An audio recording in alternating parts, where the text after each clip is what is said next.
Price Lord. நம்முடைய ஆண்டவரும் அருமை இரட்சகரும் மீட்பருமான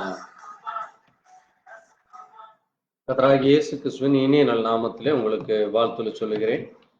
தேவனுடைய பெரிதான கிருபையினாலே இந்த நல்ல நாளிலும் கூட தேவ கிருபை, தேவ தயவிலே நாம் இந்த நாளை காணவும், தேவனுடைய அன்பு, இரக்கம், தேவனுடைய ஆசீர்வாதம், தேவ தயவு நமக்கு இம்மட்டும் கொடுத்த கர்த்தர் இந்த நல்ல வேளையிலே அவருடைய சமூகத்திலே நாம் இந்த விசேஷித்த நாளை கர்த்தருடைய சமூகத்தில் நாம் ஆராதிக்கவும் தொழுது கொள்ளவும் தேவன் நமக்கு பெரிதான காரியங்களை செய்திருக்கிறார்.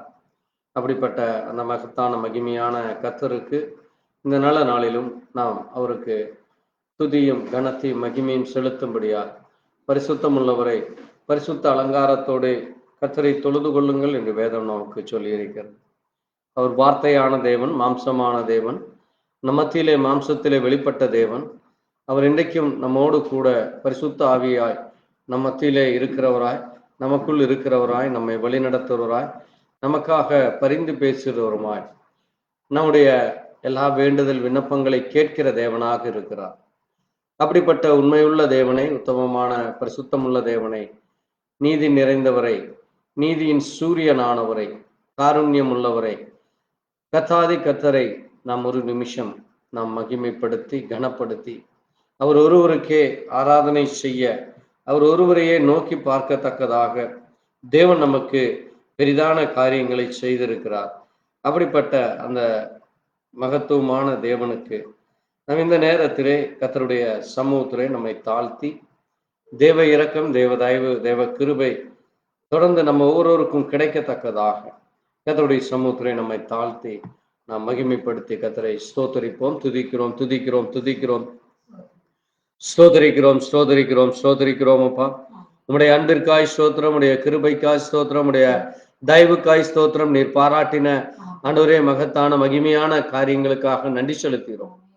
இந்த நல்ல நாளிலே உடைய சமூகத்திலே நாங்கள் ஒரு நிமிஷம் நிற்கத்தக்கதாக எங்களுக்கு இரக்கம் பாராட்ட எங்களை பலப்படுத்தியிருக்காய் ஸ்தோத்தரிக்கிறோம். இது இந்த மாதம் முழுவதும் நீர் எங்களை கனிமணி போல காத்து இந்த மாதத்தில் 21 நாட்கள் எங்களோடு கூட இருந்தது. இந்த 22ஆம் நாள் இந்த விசேஷித்த ஞாயிற்றுக்கிழமை உம்மை ஆராதிக்க, உம்மை தொழுது கொள்ள, கர்த்தருடைய நாமத்தை கனப்படுத்த எங்களுக்கு நீர் பலனை கொடுத்திருக்காய் ஸ்தோத்தரிக்கிறோம். உம்முடைய தயவுக்காய் ஸ்தோத்திரம் செலுத்துகிறோம், உம்மை மகிமைப்படுத்துகிறோம். இந்த வேளையிலும் உடைய அன்பும் உடைய இரக்கமும் தொடர்ந்து எங்களுக்கு ஒவ்வொரு நாளும் ஒவ்வொரு நிமிஷமும் கிடைக்க வேண்டுமாய் உடைய சமூகத்தில் எங்களை தாழ்த்துகிறோம். இந்த ஆராதனை வேளையிலே வந்துள்ள தேவ பிள்ளைகளை கர்த்தர் தாமே ஆசீர்வதியும். தொடர்ந்து வர தடப்பட்ட பிள்ளைகளை கண்ணோக்கிப்பா. ஒரு கூட்டம் ஜனங்கள் உம்முடைய வருகைக்கென்று ஆயத்தப்பட, உம்மை நோக்கி பார்க்க, உம்முடைய கிருபையும் உம்முடைய இரக்கத்தையும் பெற்றுக்கொள்ளத்தக்கதா தேவன் இரக்கம் பாராட்டுமப்பா. நீரே வார்த்தையின் தேவன், நீரே மகிமையின் தேவன், நீர் உன்னதமானவராய் இருக்கிறீர். அப்படிப்பட்ட உமக்கு நன்றி சொல்லி உம்முடைய சமூகத்திலே தாழ்த்துகிறோம். தொடர்ந்து உம்முடைய கரம் எங்களை வழிநடத்த வேண்டுமாய் இயேசு கிறிஸ்துவின் பரிசுத்த நாமத்திலே ஆம். நான் கர்த்தருடைய நாம மகிமைக்காக இந்த நேரத்திலே சில பாடல்களை பாடி கர்த்தரை மகிமைப்படுத்துவோம். பாட்டு புத்தகத்திலே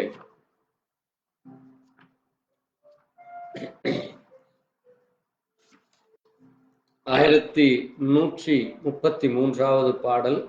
நான் உன்னை விட்டு விலகுவதும் இல்லை, உன்னை நான் கைவிடுவதும் இல்லை, உன்னை நான் காண்கிற தேவன் என்று கர்த்தர் நமக்கு சொன்ன அந்த வேத வார்த்தைகளை நம் நினைவு கூறும் வண்ணமாக இந்த நல்ல பாடலை பாட கர்த்தர் நமக்கு கொடுத்த இந்த நேரத்திற்காக நாம் அவரை கனப்படுத்தி இந்த பாடல் கர்த்தரை மகிமைப்படுத்தி நாம் இந்த பாடலை பாடுவோம். ஸ்தோத்திரமாக ஸ்தோத்திரிக்கிறோம் ஸ்தோத்திரிக்கிறோம் ஸ்தோத்திரிக்கிறோம் ஸ்தோத்திரிக்கிறோம். விலகுவதில்லை, நான் உன்னை என்றும் கைவிடுவதில்லை, உன்னை விட்டு விலகுவதில்லை, நான் உன்னை என்றும் கைவிடுவதில்லை, நான் உன்னை காண்கின்ற தேவன், நான் உன்னை காண்கின்ற தேவன், கண்மணி போல் உன்னை காப்பேன், கண்மணி போல் உன்னை காப்பேன். நான் உன்னை விட்டு விலகுவதில்லை, நான் உன்னை என்றும் கைவிடுவதில்லை. படாதே நீ மனமே, காத்திருப்பேன் உன்னை தினமே. பயப்படாதே நீ மனமே, இருப்பேன் உன்னை தினமே. அற்புதங்கள் நான் செய்திடுவேன், அற்புதங்கள் நான் செய்திடுவேன். உன்னை அதிசயமா நான் காத்திடு, உன்னை அதிசயமா நான் நடத்திடு. உன்னை விட்டு விலகுவதில்லை, உன்னை என்று விடுவதில்லை. கலங்காதே மனமே, உன்னுடன் இருக்க பயமே. திகையாதே கலங்க மனமே, நான் உன்னுடன் இருக்க பயமே. உடைத்திடுவேன், கண்ணீயாவ உடைத்திடுவேன்.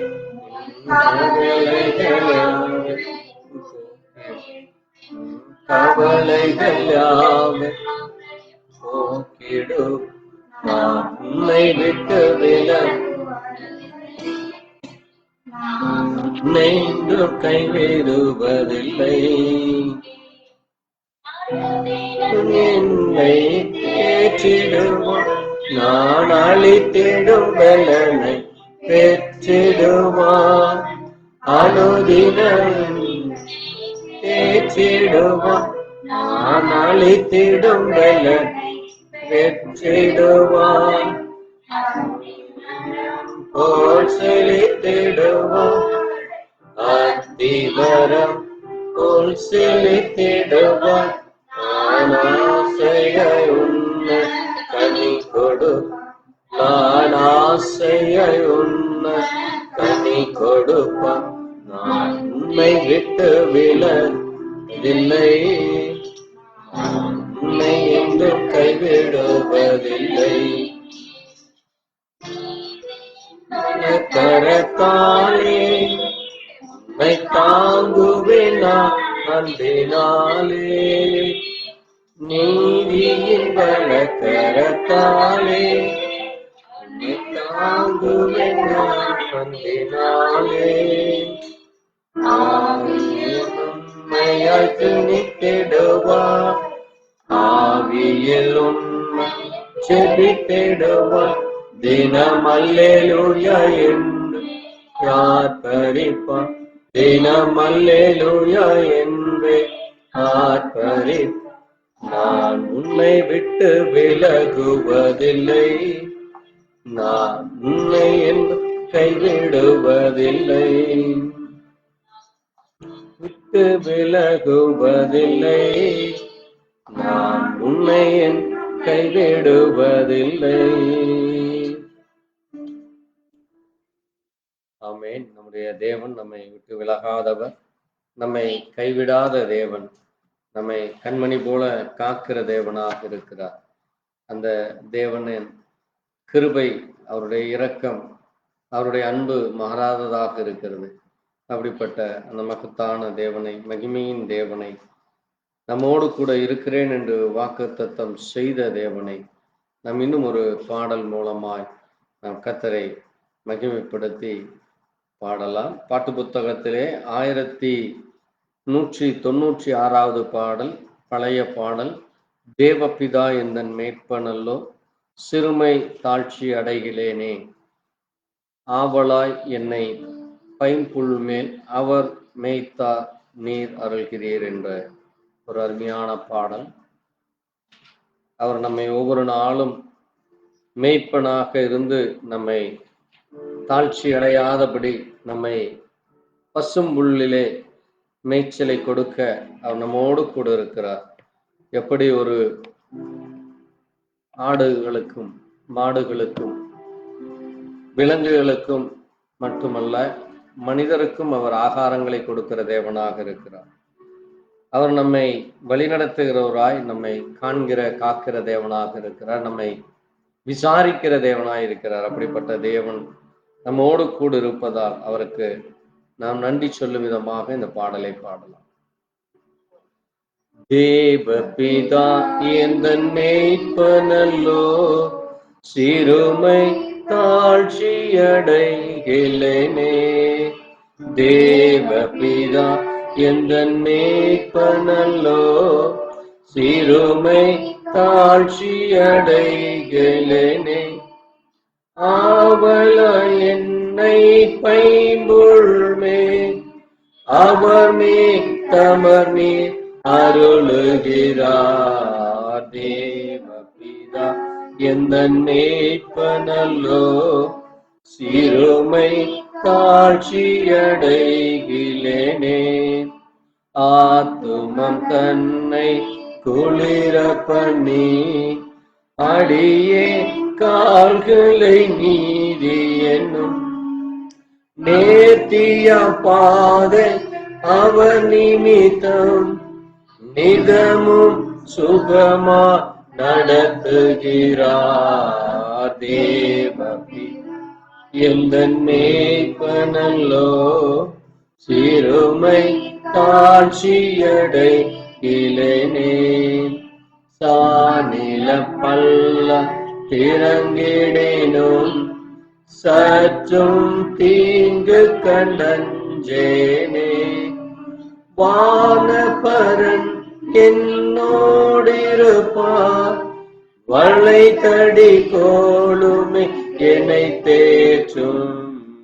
தேவ பிதா எந்தன் மேய்ப்பனல்லோ, சிறுமை தாழ்ச்சியடைகிலேனே.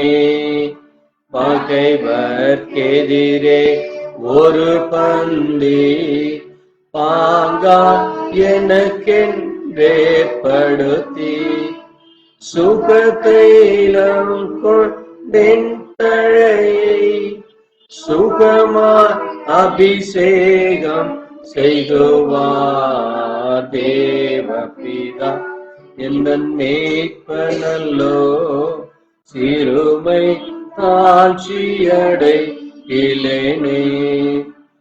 ஆயுள் முழுதும் என் பாத்திரம் அருளும் நலமுமாய் நிரம்பும். நீ என் வீட்டில் சிறப்போடே நெடுநா கொடியாய் நிலைத்திருப்பேன். தேவ எந்தன் மேய்ப்பனல்லோ, சிறுமை தாழ்ச்சியடை. தேவ பிதா எந்தன் மேய்ப்பனல்லோ, சிறுமை தாழ்ச்சியடைகிலேனே. ஆமென். நம்முடைய தேவன் நம்முடைய பிதாவா, நம்முடைய மேய்ப்பராய், நம்மை புல்லுள்ள இடங்களில் மேய்க்கிற, நம்மை கரம்பிடித்து வழிநடத்துகிற, நம்மை காக்கிற தேவனாக இருக்கிறார். அப்படிப்பட்டவருக்கு நன்றி சொல்லி இந்த வேளையிலே கர்த்தருடைய கரத்தில் இந்த ஆராதனையை ஒப்புக் கொடுத்து நம்மளை யாராவது ஒரு ஜெபிக்கலாம். நன்றி ஆண்டவரே. மட்டுமா எங்களை சுகத்தோடும் ஜீவ பத்திரத்தோடும் பாதுகாத்து வழி நடத்தினீர் அப்பா. உமக்கு கொடான கொடி நன்றி செலுத்துகிறோம். நாள் முழுவதும் இந்த நாள் வரையிலும் எங்களை ஆண்டவரே தன்னின் கனிமணியோட பாதுகாத்து வழி நடத்தினீர் அப்பா. சேனைகளின் கர்த்தரே உமக்கு கொடான கொடி ஸ்தோத்திரம் செலுத்துகிறோம் தகப்பனே. பரிசுத்தமானவரே, ஆவியானவரே, கொடான கொடி ஸ்தோத்திரம் செலுத்துகிறோம் அப்பா. பிதாவே, எங்களை ஆண்டவரே இம்மட்டும் கண்ணோக்கி பார்த்து கொண்டிருக்கிறவரே உமது கொடான கொடி ஸ்தோத்திரம் செலுத்துகிறோம் அப்பா. எங்களை உமது உள்ளங்கையிலே வரைந்து வைத்திருக்கிறவரே உமக்கு கொடான கொடி ஸ்தோத்திரம் செலுத்துகிறோம் அப்பா. ஒரு நாளும் எங்களை வழிநடத்தி கொண்டு வருகிறவரே உமக்கு கொடான கொடி ஸ்தோத்திரம் செலுத்துகிறோம் ராஜா. இன்றைய நாளை கூட ஆண்டவரை காண செய்து கிருபைக்காய் உமக்கு கொடான கொடி ஸ்தோத்திரம் செலுத்துகிறோம் தகப்பனே. கர்த்தாவே இன்றைய நாளிலும் பரிசுத்த நாளிலும் கூட கர்த்தாவே நாங்கள் ஆண்டவரே ஒரு மனமாய் கூடியப்பா உமது சபையிலே உண்மை ஆராதிக்கவும் உண்மை தொழுது கொள்ளவும் ஆண்டவரே உண்மை ஆண்டவரை புகழ்ந்து பாடவும் இந்த நாளுக்கு நீர் கொடுத்த இந்த மகா நன்றி ஆண்டவரே. நன்றி செலுத்துகிறோம். ஸ்தோத்திரம் ஆண்டவரே. துதிக்கிறோம் அப்பா. எங்கள் உறைவிடமானவரே உம்மை துதிக்கிறோம் தகப்பனே. எங்கள் கோட்டையை உம்மை துதிக்கிறோம் அப்பா. எங்கள் கோட்டையை உம்மை துதிக்கிறோம் தகப்பனே. உம்மை கொடான கொடி ஸ்தோத்திரம் செலுத்துகிறோம் அப்பா. இந்த நாளிலும் கூட கர்த்தாவே ராஜா நாங்கள் ஆண்டவரே சபையில ஆண்டவரே ஒருவர் காணவும் ஒருவர் பேசவும் கர்த்தாவே நீர் கொடுத்த இந்த ஈவுக்காய் கொடான கொடி நன்றி செலுத்துகிறோம் அப்பா. ஜனங்களுக்கு ஆண்டவரே இந்த நாளை கூட காண முடியாதபடிக்கு ஆண்டவரே மறைந்து போயிருக்கிறார்கள் அப்பா. எத்தனையோ ஜனங்கள் இந்த நாளிலே பாடுபட்டு கொண்டிருக்கிறார்கள் தகப்பனே. எத்தனையோ ஜனங்கள் இந்த நாளிலே ஆண்டவரை அவதிப்பட்டு ஆண்டவரை நிம்மதி இல்லாமல் அலைந்து கொண்டிருக்கிறார்கள் அப்பா. அப்படிப்பட்ட அந்த சூழ்நிலையிலும் கூட கர்த்தாவே உமது பிள்ளைகளை உமது ஜனங்களை கர்த்தாவே நீர் இந்த நாளிலே பரிசுத்த சபையிலே கூட்டி தகப்பனே ஒவ்வொருவருக்கும் ஆறுதலையும் சமாதானத்தையும் சந்தோஷத்தையும் கட்டளையிடுகிற தெய்வமா இருக்கிறீரப்பா. உண்மை அண்டிக் கொள்கிற யாவரும் பாக்கியவான்கள் என்று எழுதியிருக்கிறபடியார் ஆண்டவரே உண்மை தெரிந்து கொண்ட ஜனங்கள் பாக்கியம் உள்ளது என்று சொன்னபடியார் இருளிலே இருக்கிற ஜனங்கள் வெளிச்சத்தை காணும்படியாய் கர்த்தாவே நீர் ஆண்டவரே சபையிலே கூட்டி சேர்த்ததற்காக கொடான கொடி நன்றி செலுத்துகிறோம் தகப்பனே. உலகம் முழுவதும் ஆண்டவரே அப்பா ஒரு நிலைவரம் இல்லாமல் கர்த்தாவே இருக்கிறது ராஜா.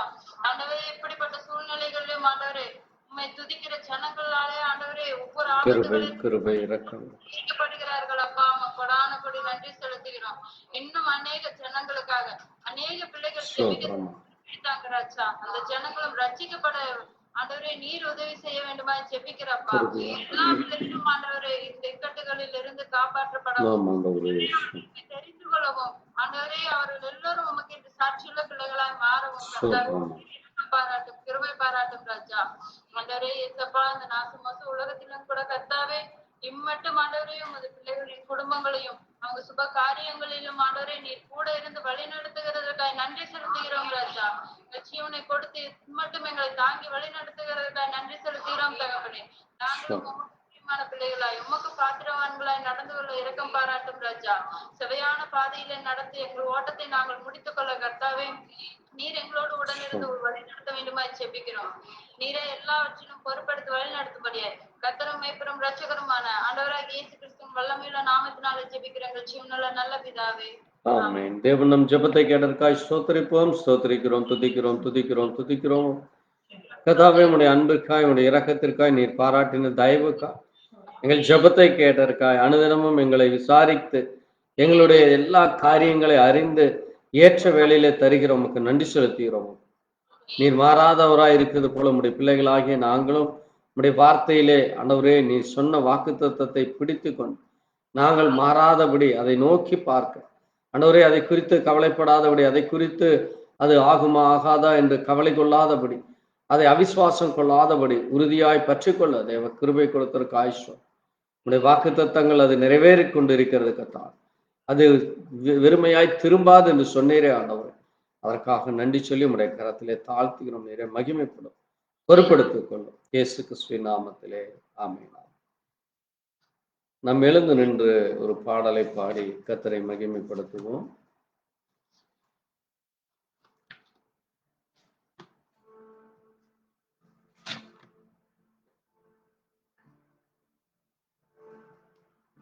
மகிமை உமக்கன்றோ மாட்சிமை உமக்கன்றோ மகிமை உமக்கன்றோ மாட்சிமை உமக்கன்றோ துதியும் புகழும் ஸ்தோத்திரம் தூயவர் உமக்கன்றோ துதியும் புகழ் ஸ்தோத்திரமும் தூயவர் உமக்கன்றோ ஆராதனை ஆராதனை என் அன்பர் இயேசுவுக்கே என் அன்பர் இயேசுவுக்கே மகிமை உமக்கன்றோ எப்போதும் இருக்கின்ற இனிமேலும் வருகின்ற எங்கள் ராஜாவே, எப்போதும் இருக்கின்ற இனிமேலும் வருகின்ற எங்கள் ராஜாவே, உம் நாமம் வாழ்க, உம் அரசு வருக, உம் நாமம் வாழ்க, உம் அரசு வருக, உம் சித்தம் நிறைவேறுக, உம் சித்தம் நிறைவேறுக. ஆராதனை ஆராதனை என் நண்பர் இயேசுவுக்கே, நண்பர் இயேசுவுக்கே, மகிமை உமக்கன்றோ, உமக்கன்றோ, துதியும் ஸ்தோத்திரம் தூயவர் உமக்கன்றோ.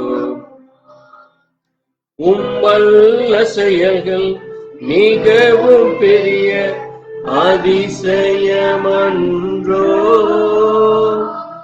உம்மல்ல செயல்கள் மிகவும் பெரிய அதிசயமன்றோ, உம் தூய வழிகள் நேர்மையான சத்திய தீபமன்றோ, உம் தூய வழிகள் நேர்மையான சத்திய தீபமன்றோ. ஆராதனை ஆராதனை என் நண்பர் இயேசுவுக்கே, என் நண்பர் இயேசுவுக்கே, உமக்கன்றோ, மாட்சிமை உமக்கன்றோ, எம் கண்ணும் ஸ்தோத்திரம் தூய உமக்கன்றோ. ஆமாண்டவரே, நீர் தூயவராய், துதிக்கு பாத்திரராய், துதிகளின் மத்தியிலே வாசம் செய்கிறவராக இருக்கு.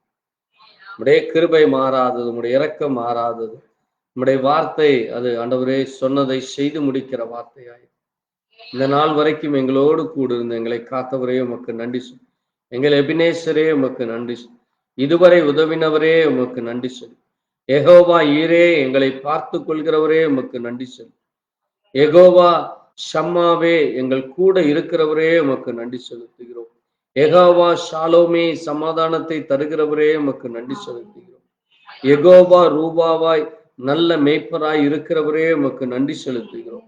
யெகோவா ரஃபா, உமக்கு நன்றி செலுத்துகிறோம். எங்களுக்கு சுகம் தருபவரே உமக்கு நன்றி செலுத்துகிறோம். யெகோவா ரஃபாவாக சுகத்தை தந்திருக்கிற காய் ஸ்தோத்திரம் செலுத்துகிறோம். நீர் பரிசுத்தர் பரிசுத்தர் பரிசுத்தர் அப்பா. நீர் எபினேசராய், மாறாதவராய், உதவி செய்கிறவராய் இருப்பதற்காய் நன்றி செலுத்து. நீர் யெகோவா ஈரோவாய், எல்லாவற்றையும் பார்த்து கொண்டு இருப்பதற்காய் ஸ்தோத்திரிக்கிறோம்.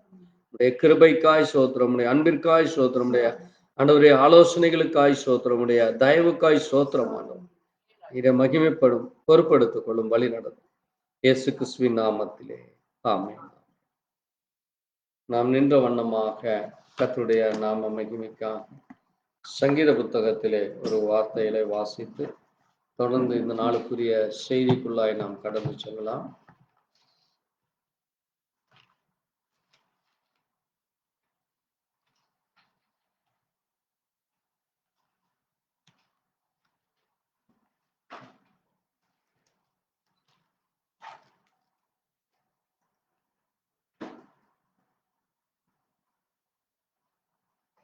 சங்கீதம் 141 1 முதல்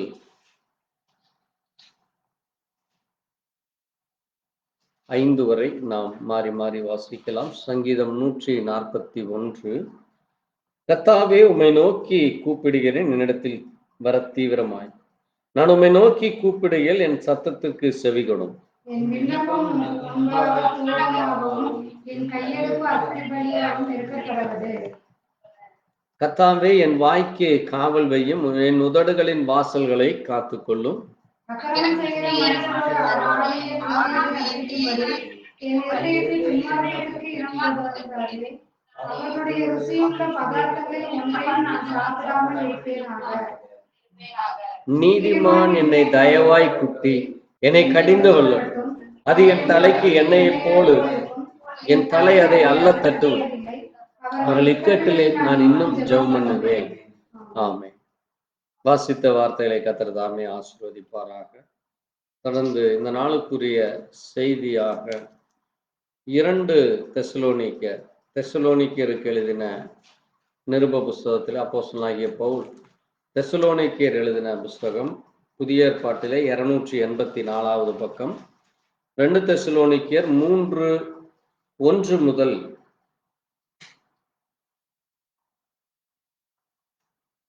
3 வசனத்தையும் தொடர்ந்து 10, 11, 16 வரை நாம் வாசிக்கலாம். கடைசியாக சகோதரரே, உங்களிடத்தில் கர்த்தருடைய வசனம் பரம்பி மகிமைப்படுகிறது போல எவ்விடத்திலும் பரம்பி மகிமைப்படும்படிக்கும் துர்க்குணராகிய பொல்லாத மனுஷர்கள் என்று நாங்கள் விடுவிக்கப்படும்படிக்கு எங்களுக்காக வேண்டிக் கொள்ளுங்கள். விசுவாசம் எல்லாரிடத்திலும் இல்லையே. கர்த்தரோ உண்மையுள்ளவர். அவர் உங்களை ஸ்திரப்படுத்தி தீமையில் நின்று விலக்கி காத்துக் கொள்வார். ஒருவன் வேலை செய்ய மனதில்லாதிருந்தால் அவன் சாப்பிடவும் கூடாதென்று நாங்கள் உங்களிடத்தில் இருந்த போதும் உங்களுக்கு கட்டளையிட்டோமே. உங்களில் சிலர் யாதொரு வேலையும் செய்யாமல் வீண் அலுவற்றக்காரராய் ஒழுங்கற்று திரிகிறார்கள் என்று கேள்விப்படுகிறோம். பவுலாகிய நான் என் கையெழுத்தாலே உங்களை வாழ்த்துகிறேன். தொடர்ந்து 12 முதல் 16 வரை வாசிப்போம். இப்படிப்பட்டவர்கள் அமைதலோட வேலை செய்து தங்கள் சொந்த சாப்பாட்டை சாப்பிட வேண்டும் என்று நம்முடைய கர்த்தராகிய இயேசு கிறிஸ்துவினாலே அவர்களுக்கு கட்டளையிட்டு புத்தி சொல்கிறோம். சகோதரரே, நீங்கள் நன்மை செய்வதிலே சோர்ந்து போகாமல் இருங்கள். மேலும் இந்த நிருபத்தில் சொல்லிய எங்கள் வசனத்துக்கு ஒருவன் கீழ்ப்படியாமல் போனால் அவனை குறித்து கொண்டு அவன் வெட்கப்படும்படிக்கு அவனுடனே களவாதிருங்கள். ஆனாலும் அவனை சத்ருவாக எண்ணாமல் சகோதரனாக எண்ணி அவனுக்கு புத்தி சொல்லுங்கள். சமாதானத்தின் கர்த்தர் தாமே எப்பொழுதும் சகல விதத்திலும் உங்களுக்கு சமாதானத்தை தந்தருளுவாராக. கர்த்தர் உங்கள் அனைவரோடு கூட இருப்பாராக. ஆமென். நாம் நின்ற வண்ணமாய் ஜெபிக்கலாம். எங்களை நேசிக்கிற எங்கள் நல்ல ஆண்டவரே, கர்த்தராகிய இயேசு கிறிஸ்துவே, அப்பா, அந்த அருமையான நாளிலும் வாசித்த உடைய சத்திய வார்த்தைக்காய் நன்றி செலுத்துகிறோம். வானம் உமது சிங்காசனம், பூமி உமது பாதப்படியாய் இருக்கிறது. நாங்கள் உம்முடைய பாதத்திலே வந்து உம்முடைய பாதத்தை பற்றி கொண்டு, தகப்பனே, நீர் எங்களுக்கு பாராட்டின எல்லா நன்மைகளுக்காய் கிருபைகளுக்காக நீர் எங்களை காத்து கொண்டதற்காய் நன்றி சொல்லி, இந்த நேரத்திலே உம்முடைய வார்த்தைகளை குறித்து அதை குறித்து ஆண்டவரே தியானிக்கிற இந்த வேளையிலே அதை குறித்து நாங்கள் ஆண்டவரே அதனுடைய சரியான காரியம் என்ன, அது யாரை குறித்து சொல்லப்பட்டிருக்கிறது, அதற்கும் எங்களுக்கும் என்ன, எங்களை சுற்றி நடக்கிற காரியத்திற்கும் இதற்கும் என்ன என்று வார்த்தையின் மூலமாய் எங்களோடு கூட பேசுகிற தேவனாக இருக்கிறேன். தொடர்ந்து உம்முடைய இரக்கமும் உம்முடைய கிருபையும் உம்முடைய வார்த்தையின் வெளிப்பாடும் எங்களுக்கு ஆண்டவரே அது இன்றைய நாளுக்குரிய இந்த மாதத்துக்குரிய ஆகாரமாக இருக்க தேவ இரக்கம் தருமாறு இயேசு கிறிஸ்துவினுடைய பரிசுத்த நாமத்திலே உட்காரலாம். ஆண்டவராகிய இயேசு கிறிஸ்துவின் இனிய நல்ல நாமத்திலே மீண்டும் உங்களுக்கு வாழ்த்துக்கள் சொல்கிறேன். கர்த்தர் தாமே உங்களை ஆசீர்வதிப்பாராக. இந்த வேளையிலே நாம் வாசித்த இந்த வேத புத்தகத்தை ஒரு சில காரியங்களை நாம் இங்கே தியானிக்க போகிறோம். அதில் வாசித்த இந்த சங்கீத புத்தகத்திலே நீங்க கவனித்தீர்களானால் சங்கீதக்காரன் சொல்லுகிற மிக முக்கியமான ஒரு காரியம் என்ன என்று அங்கே பார்க்கிற பொழுது 3ஆம் வசனத்திலே சங்கீதக்காரன் சொல்லுகிறார், கர்த்தாவே என் வாய்க்கே என் உதடுகளின் வாசல்களை பாருங்க. 2 காரியம், வாய்க்கு காவல் வையும், உதடுகளின் வாசலை காத்து. பாருங்க, இந்த வாய்களும் உதடும் நம்ம அதைத்தான் வாயின்னு சொல்றோம், உதடுன்னு சொல்லுகிறோம். ஆனால் அந்த இரண்டையும் என்ன வேண்டுமாமா? தேவன் பாதுகாத்து கொள்ளாவிட்டால், தேவன் அதை காத்து கொள்ளாவிட்டால் அந்த மனிதனுடைய ஜீவம் எப்படி இருக்குமாமா? அது அடுத்த வசனம் அதைத்தான் சொல்லுது. அக்கிரமம் செய்கிற மனுஷரோட ஆகாமிய கிரியைகளை நடப்பிக்கும்படி என் இருதயம் துன்மார்க்கத்திற்கு இடங்கொட்டாதபடி அவர்களுடைய ருசியுள்ள பதார்த்தங்களில் ஒன்றையும் நான் சாப்பிடாமல். இன்றைக்கு ஜனங்கள் என்ன செய்ய விரும்புகிறார்கள் என்று நீங்க பார்க்கிறப்போ, எல்லோரோடு கூட நட்பாய் பழக வேண்டும், எல்லோரோடு கூட நம்ம எல்லா காரியத்திலையும் நம்ம அங்கே அவர்கள் பேசுவது போல, அவர்கள் நடப்பது போல, அவர்கள் செய்வது போல மற்றவர்களை பார்த்து நம்ம அநேக காரியங்களை கற்றுக்கொள்ள விரும்புகிறோம். ஆனா அது எவ்விதமாய் துன்மார்க்கத்திலே முடியும்? அது எவ்வளவு அக்கிரமமான காரியம், அது எவ்வளவு அதை தட்டி விடாமல் அதை நீங்க ஏற்றுக்கொண்டு, அது எப்படி ஒரு தலைக்கு அவசியம் எண்ணெய் தேவைப்படுகிறதோ, ஒரு தலைமுடிக்கு இன்னைக்கு அநேகர் பார்த்தீங்கன்னா எண்ணெய் வைப்பதே இல்லை. டாக்டருக்கு சீக்கிரம் அந்த கண்ணு குருடாயிரும், அல்லது உங்களுடைய உடல் சூடு அதிகரித்து உங்கள் சரீரத்திலே வியாதிகள் வரும், இப்படி அநேகத்தை சொல்லுவாங்க. அதற்கு முக்கிய காரணம் என்னது? அநேகர் இன்னைக்கு எண்ணெய் வைக்கிறது இல்லை. அது ஒரு ஃபேஷனா, அது ஒரு டிசைனா, படு கேவலமா தங்களை தாங்களே கெடுத்து அழிந்து கொண்டிருக்கிறாங்க. அதனாலதான் வேதம் நமக்கு என்ன சொல்லுது? ஒரு நீதிமான் வேத வார்த்தையின் மூலமாய் நம்மை எச்சரிக்கிற பொழுது அது எப்படிப்பட்டதாக இருக்கிறதாமா? எப்படி ஒரு சரீரத்திற்கு தலை முக்கியமானதாக இருக்கிறதோ, ஒரு சரீரத்துல தலை இல்லைன்னா அதை என்ன சொல்லுவாங்க? வெறும் முண்டம். முண்டத்துக்கு ஒண்ணுமே இல்லை, அது பேசாது, பார்க்காது, கேட்காது. ஏன்னா அது எல்லாமே தலையில தான் இருக்கு. அப்ப அந்த தலை அது யாராக இருக்கிறார்? தேவன் தான் தலை. அப்ப தேவன் அங்கே ஒரு மனிதனுக்குள்ள இல்லை என்றால் அவன் ஒரு முண்டம். முண்டம்னா என்னது? வெறும் பிரேதம், தலையில்லாத பிரேதமாக இருக்கிறது. வெறும் உடல் மட்டும்தான் இருக்கும். அது எதையும் செய்ய முடியாது, அது எதையும் யோசிக்காது. எப்படி எப்படி நடந்து கொள்ள வேண்டும், எப்படி அங்கே கை கால்கள் இயக்க வேண்டும், கை எது எப்படி இயக்க வேண்டும், கால் எதற்கு இயங்க வேண்டும், அதுக்கு கட்டளையிட அங்க தலை இல்லை. அப்ப அதை போல பாருங்க, என் வாய்களையும் என் உதடுகளையும் காவல் வைத்துக் கொள்ளும் என்று கர்த்தரிடத்திலே நம்ம என்ன செய்ய வேண்டியதாக இருக்கிறதாமா? கேட்க வேண்டியதாக இருக்கிறது. இன்றைக்கு அநேகர் பேசுகிற காரியங்கள், ஏதாவது ஒரு காரியமானாலும் சரி, அப்படியே வாய் திறந்தா முழுக்க முழுக்க பொய்யாகவே இருக்கும். அது முழுவதும் தேவனுடைய வார்த்தைக்கு எதிராக இருக்கும். அது தேவனுக்கு பிரியமில்லாத காரியங்களாக இருக்கிறது. அதனாலதான் இங்க நம்ம இப்ப வாசித்த இந்த சங்கீத புத்தகத்துல அதை குறித்து சொல்லுகிறார். அதற்கு ஒப்பனையாகத்தான் இங்கே பவுலும் அந்த காரியத்தை சொல்லுகிறார். சகோதரரே, உங்களிடத்துல கர்த்தருடைய வசனம் பரம்பி அது தேவனை மகிமைப்படுத்தி கொண்டிருக்கிறது. அது எல்லா இடத்திலும் செல்ல வேண்டும், அது எல்லா மனுஷருக்கும் செல்ல வேண்டும். ஆனால் என்னவாமா? துர்க்குணராகிய பொல்லாத மனுஷர்கள் யாராமாம்? துர்க்குணம் உள்ளவர்கள். துர்க்குணம், கெட்ட எண்ணங்கள், கெட்ட சிந்தைகள், கெட்ட வழிகள், கெட்ட ஆலோசனைகள், கெட்ட காரியங்களிலே தங்களை அதிலே மகிழ்ச்சி கொண்டு, அதிலே பிரியப்பட்டு, அதிலே அதை செய்ய நாடி ஓடுகிறவர்கள், அப்படிப்பட்டவர்கள் தான் பொல்லாதவர்கள்.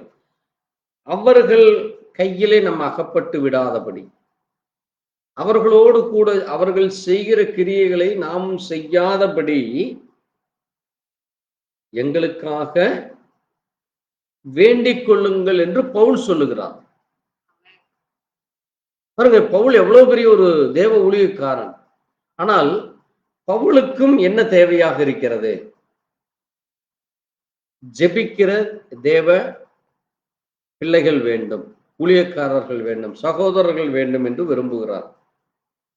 அது எப்படி, எதற்காக ஜெபிக்க வேண்டும், எப்படி ஜெபிக்க வேண்டும் என்று வேத வசனம் நமக்கு கற்றுக் கொடுக்கிறது. ஆமென். தேவன் நம்மோடு கூட பேசி, இப்படி செய், இதை நடந்து கொள், இப்படி நீ அந்த காரியத்திற்காக ஜெபி, இப்படி விடுதலைக்காக, வியாதிகளுக்காக, பொல்லாத மனுஷர்களுக்காக. பொல்லாத மனுஷனை நம்ம எப்படி அடையாளம் கண்டு கொள்வது, அக்கிரமக்காரன் என்றால் என்ன, அநியாயக்காரன் என்றால் என்ன, அவனை எப்படி அடையாளம் காண்பது, அதனுடைய சரியான அர்த்தம் என்ன என்று வேதம் நமக்கு போதிக்கிறது. அதை நம்ம எப்படி அடையாளம் கண்டு கொள்ள வேண்டும் என்றால் விசுவாச பிள்ளைகள் மூலமா தான் நம்ம அடையாளம் காண முடியும். ஆமென். அப்போ ஒரு உண்மையான விசுவாசி, அந்த விசுவாசியுடைய செய்கைகள் அது எப்படிப்பட்டதாக இருக்குமாமா? தேவனுக்கு பிரியமுள்ளதாக இருக்கும். அது தேவன் செய்கிற அதே காரியமாகத்தான் இருக்கும் விசுவாசிகளும் செய்வது. அதனாலதான் அடுத்த வசனம் சொல்லுது பாருங்க, கர்த்தரோ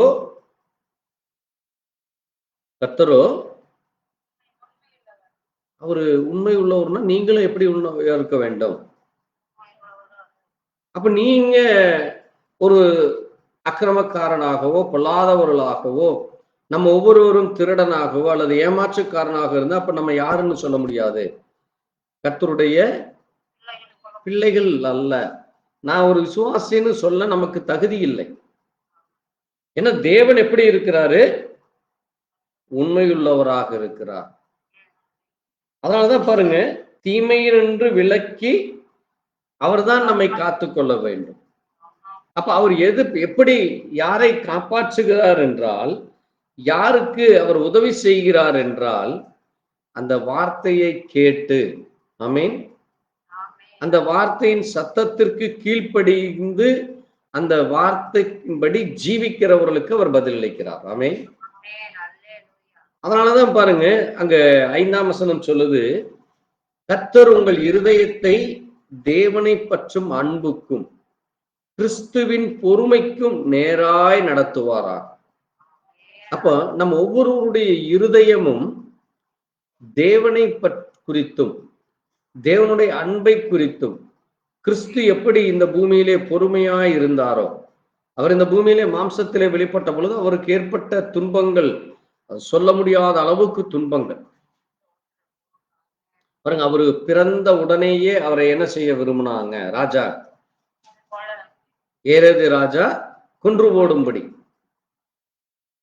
அப்போ அந்த நாள்ல எத்தனையோ ஆயிரக்கணக்கான லட்சக்கணக்கான சிறு குழந்தைகள் இவர்னால கொல்லப்பட்டார்கள்.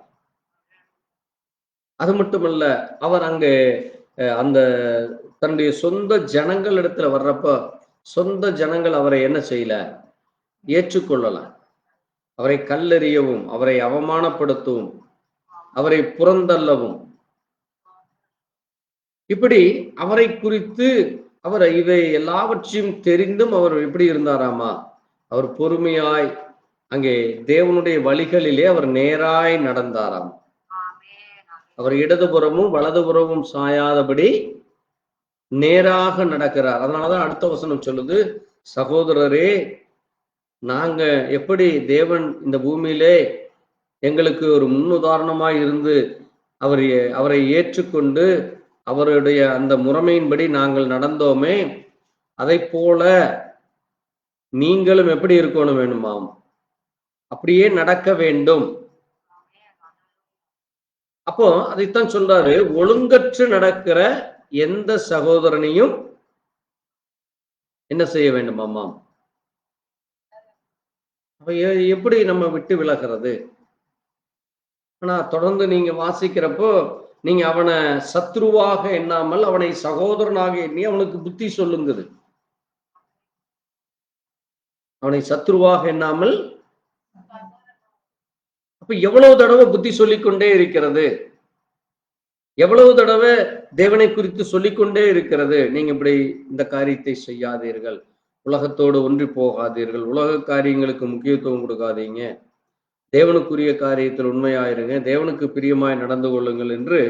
அதனாலதான் சொல்றாரு பாருங்க, உங்கள் பாரத்தை வைப்பதற்கான அதிகாரம் எங்களுக்கு இல்லை, அதனால் நீங்கள் எங்களை பின்பற்றும்படி நாங்கள் உங்களுக்கு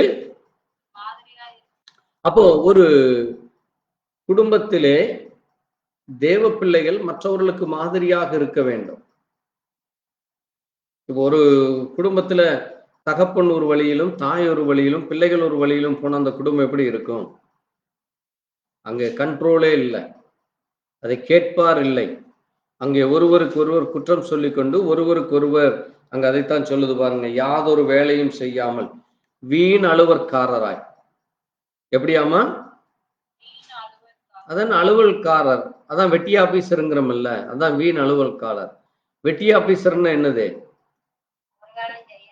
பார்த்தீங்கன்னா பயங்கரமா வேலை செய்யற மாதிரி அப்படி இப்படிம்பாங்க, ஆனா ஒரு வேலையும் செய்ய மாட்டாங்க. அது செய்கிற வேலை ஒரு பிரயோஜனம் இருக்காது. அது மட்டுமல்ல, எப்படி இருக்கார்களாமா? ஒழுங்கற்று திரிகிறார்கள். ஒழுங்கான வழியிலே, அங்கே தேவனுடைய பிள்ளைகளுக்குரிய அந்த ஒழுக்கம், தேவனுடைய பிள்ளைகளுக்குரிய அந்த அன்போ, அந்த அடக்கமாய் நடப்பதோ, பொறுமையாய் இருப்பதோ, அங்கே மற்றவர்களை குறித்து கேலியும் கிண்டலும் பரியாசமும் பேசாதபடி இல்லாதபடி, அதிலே நேர் எதிராக நடக்கிற காரியம்.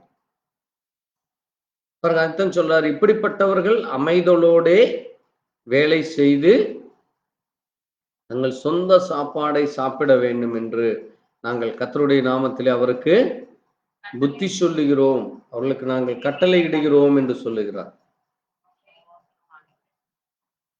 அதனாலதான் சொல்றாரு பாருங்க, பவுல் சொல்றாரு, எச்சரிக்கிறார். என்ன எச்சரிக்கிறாரு? இந்த நிருபத்திலே நாங்கள் சொன்ன அந்த வேத வசனத்திற்கு ஒருவன் கீழ்ப்படியாமல் போனால் அவன் வெட்கப்படும்படி அவனோடே, அப்படின்னு என்னது? களவாதிருங்கள்னா என்னது? அவர்களோடு கூட உட்கார்ந்து டீச் காபி சாப்பிட்டு அவங்க பேசுற வெட்டி நாயத்தை பேசி, அவங்க சொல்ற எல்லா காரியத்துக்கும் சிரிச்சு பேசி, அவங்க சொல்றதுக்கெல்லாம் நம்மளும் அவங்க பின்னாடி போய் அவங்களோடு சேர்ந்து செய்கிற காரியம், அது தேவனுக்கு பிரியம் இல்லாத. நம்ம நினைக்கிறோம் மற்றவர்களை பிரியப்படுத்துகிறோம், மற்றவர்கள் மேல அன்பு கூறுகிறோம், அது என்னுடைய உடன்பிறப்பு அல்லது என்னுடைய தாய், அது தகப்பன் அது. ஆனால் ஒரு மனிதன் தேவனுடைய வார்த்தைக்கு விரோதமான காரியத்தை, தேவனுக்கு பிரியமில்லாத காரியத்தை செய்கிற பொழுது, தேவ பிள்ளைகள் அவர்களோடு கூட சேர்ந்து அவர்கள் செய்கிற தேவனுக்கு விரோதமான காரியத்தை செய்கிற பொழுது, தேவன் அந்த இருவரையும் நியாய தீர்ப்புல கொண்டு வந்து நிறுத்துவார். அப்ப நீங்க இல்ல, நான் அவங்களுக்கு இதாக இருந்தேன், அவர்களையும் நான் விட்டு கொடுக்க முடியாது, அவர்களையும் நாங்கள் அப்படி இப்படின்னு நீங்க பேசிக்கலாம். ஆனால் அது தேவனுடைய பார்வையில் அது எப்படி இருக்கும்? அது மிகவும் அருவருப்பான காரியமாக இருக்கு, அது அக்கிரமமான காரியமா இருக்குது, ஒழுங்கில்லாத காரியமா இருக்கிறது. அப்ப நம்ம செய்யற காரியங்கள் அது மிகவும் எச்சரிக்கை உள்ளதாக இருக்க வேண்டியதாக, அது ஞானத்தோடு செய்ய வேண்டியதாக இருக்கிறது. பாருங்க, தேவன் நம்ம கேட்கிறதெல்லாம் கொடுக்கிறார். ஆமே. ஆனா நம்ம என்ன செய்கிறோம்னா, அவர் கேட்கறதெல்லாம் கொடுக்கிறப்போ, ஆனா அவரு நம்ம கிட்ட இருந்து ஒரு சிலத்தை கேட்கிறார். நம்ம கிட்ட இருந்து ஒரு சில காரியத்தை கேட்கிறப்ப நம்ம அதையே செய்வதில்லை.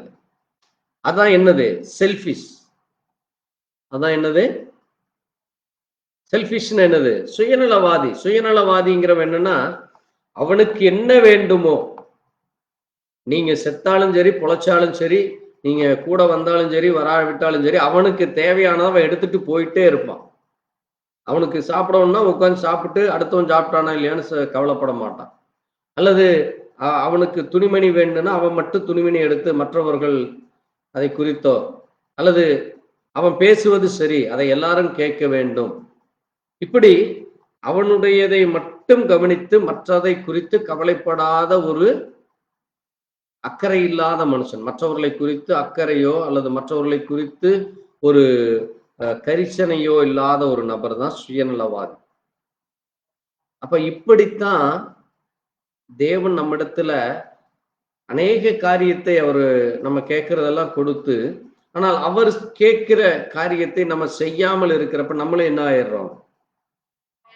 சுயநலவாதி ஆகி விடுகிறோம்.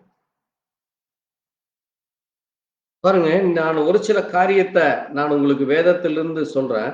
கர்த்தர் பாருங்க என்னென்னவெல்லாம் நமக்கு செய்கிறார் என்று. கர்த்தர் நமக்கு என்ன காரியத்தை எல்லாம் நமக்கு செய்கிறாருன்னு நீங்க வாசித்தீங்கன்னா 1 பேதுரு 5ஆம் அதிகாரத்துல வாசிங்க. 1 பேதுரு 5ஆம் அதிகாரத்துல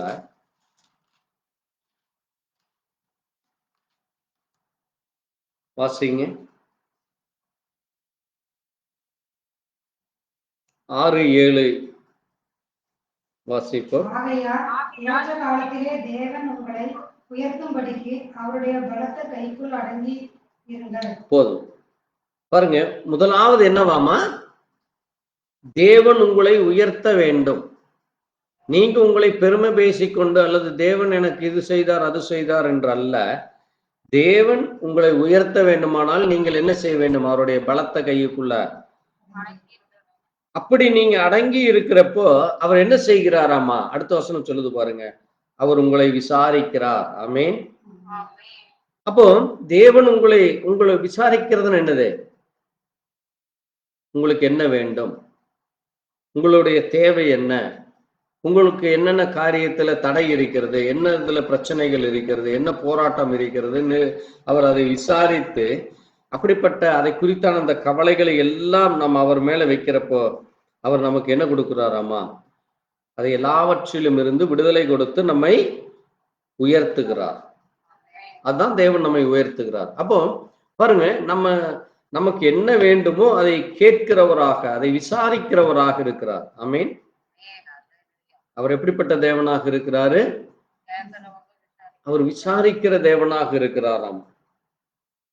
அதனாலதான் நீங்க இங்க வாசிக்கிறப்ப மத்தேயு 6ஆம் அதிகாரத்துல ஆண்டவர் சொல்றாரு பாருங்க, வாசிங்க. மத்தேயு 6ஆம் அதிகாரம் 25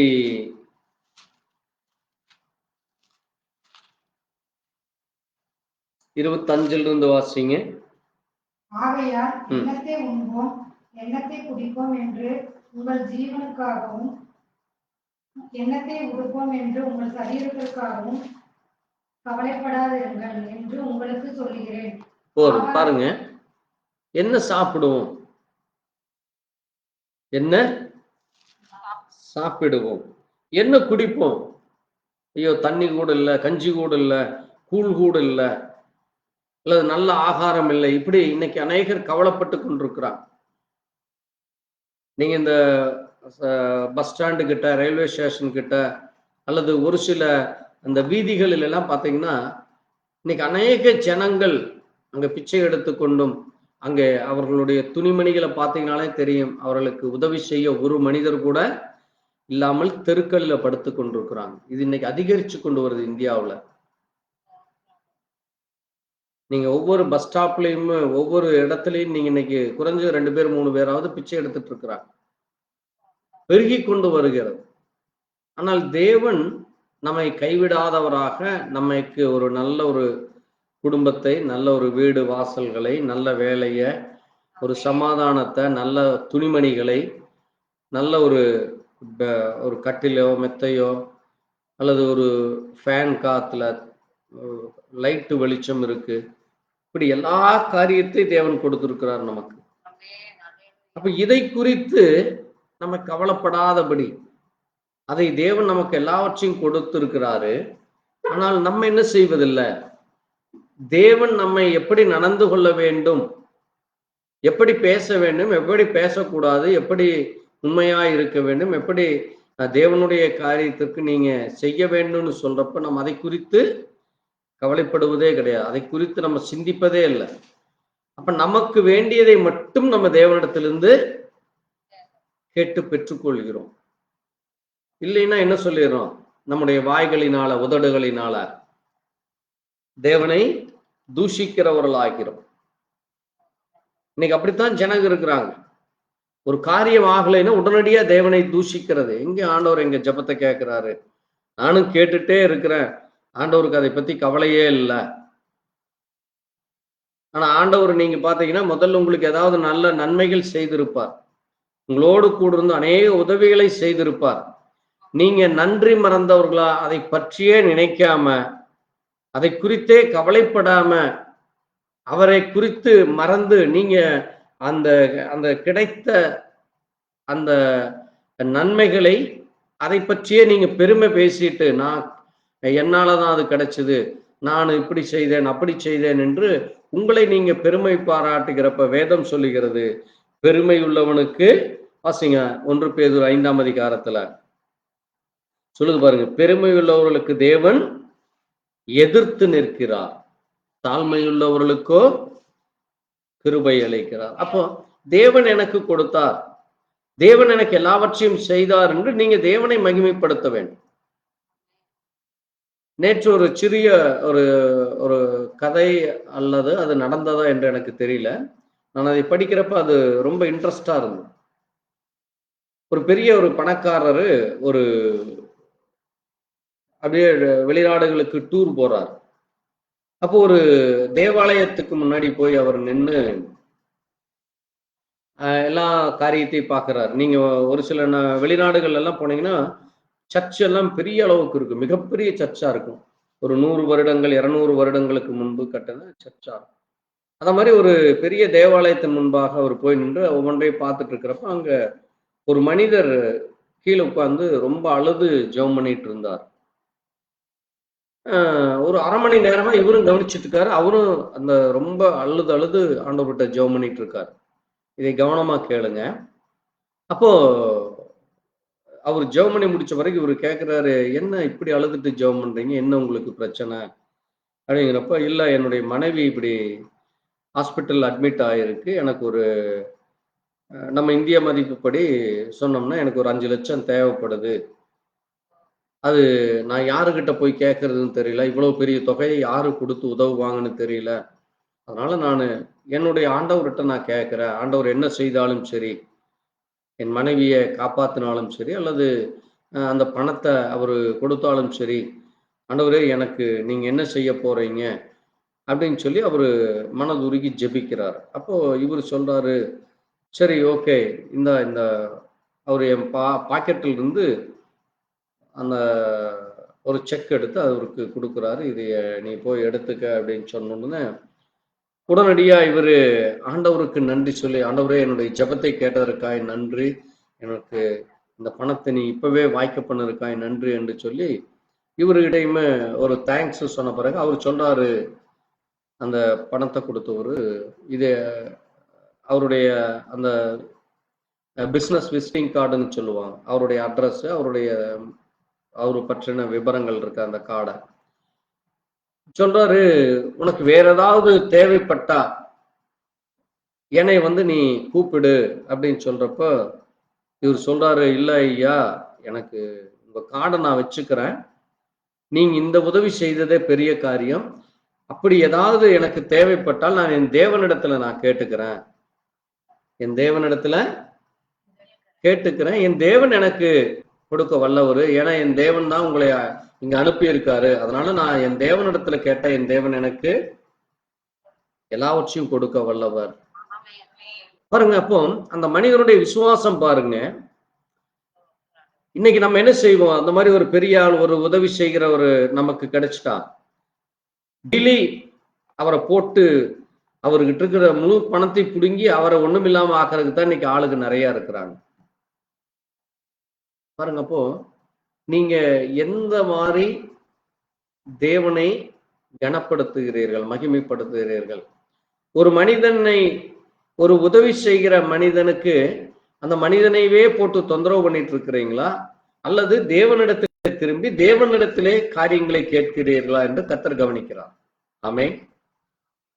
பாருங்க, அப்போ இந்த மனிதன் தேவனுக்காக உண்மையா இருந்து தேவனுக்கு நன்றி சொன்னதினால அவ்வளவு பெரிய தொகையை ஒரு மனிதன் மூலமா தேவன் என்ன செய்ய முடிஞ்சது, கொடுக்க முடிஞ்சது.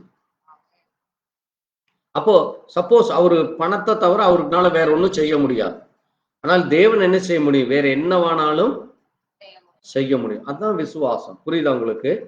அப்போ எந்த சூழ்நிலையானாலும் அதை தேவ சமூகத்திலே நம்ம ஜெபத்தோடு ஒரு விசுவாசத்தோடு ஜெபிக்கிறப்போ தேவனிடத்திலிருந்து தான் நமக்கு நன்மைகள் வர வேண்டும். மனிதனுடைய தயவிலோ அல்லது ஒரு மனுஷன் நமக்கு உதவி செய்கிறான் என்று சொல்லி அந்த மனுஷனை பெருமை பாராட்டி அந்த மனுஷனுக்கு பின்னால செல்வதல்ல.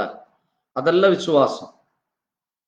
இன்னைக்கு அநேகர் செய்கிற ஒரு பெரிய தவறான காரியம் என்னன்னா, உதவி செய்கிறவர்களை உபத்திரவப்படுத்திக் கொண்டே இருப்பதுதான். உதவி செய்கிறவர்களை அப்படிப்பட்ட பிள்ளைகளாக நம்ம இருக்கக்கூடாது. நமக்கு தேவன் இருக்கிறார். தேவன் இந்த உலகத்தில் இருக்கிற எல்லாவற்றையும் உண்டாக்கி உருவாக்கினவர் அவர். அப்ப நம்ம தேவனை சார்ந்து இருக்கிறப்ப, அதனாலதான் இங்க சொல்லுது, அவர் உங்களை விசாரிக்கிறபடியால் உங்கள் கவலைகள் எல்லாம் அவர் மேல் வைத்து விடுங்க. அப்ப நீங்க தேவனிடத்துலதான் அந்த காரியத்தை வைக்க வேண்டுமே தவிர மனிதனிடத்தில் அல்ல. ஆமென். இன்னைக்கு அநேகர் செய்கிற ஒரு பெரிய காரியம் சொல்லுவாங்க. ஒரு சிலரை பற்றி சொல்றப்ப, இல்லைங்க அவர் எப்ப பார்த்தாலும் பணத்துக்காக நம்மளை தொல்லை பண்ணிட்டே இருக்காரு, அல்லது அவருக்கு ஏதாவது ஒரு தேவைகள் இருந்தா தான் என்னை கூப்பிடுவாரு, அவருக்கு வேணும்னா என்கிட்ட வருவாரு. இப்படி அநேகரை குறித்து நம்ம சொல்றதை நம்ம கவனிக்கிறோம். ஆனா நம்முடைய தேவன் அப்படி நம்மை குறித்து புலம்பாத தேவன். நம்ம அவர்கிட்ட கேட்கலின்னு தான் அவரு நம்மளை பற்றி கவலைப்பட்டு கொண்டிருக்கிறார். ஆமென். ஏன்னா தேவனிடத்திலிருந்து வருவது உங்களுக்கு எதுவாக இருக்கும்? ஒரு சமாதானம், ஆசீர்வாதமாக இருக்கும். அப்போ தேவனுடைய காரியத்தை நீங்க பாருங்க. அடுத்தது இன்னொரு வசனத்தை நீங்க வாசித்தீங்கன்னா, தேவன் நமக்கு என்ன செய்கிறாராமா? தேவன் நமக்கு வாசித்தீங்கன்னா சங்கீதம் 27 வாசிக்கலாம். சங்கீதம் 27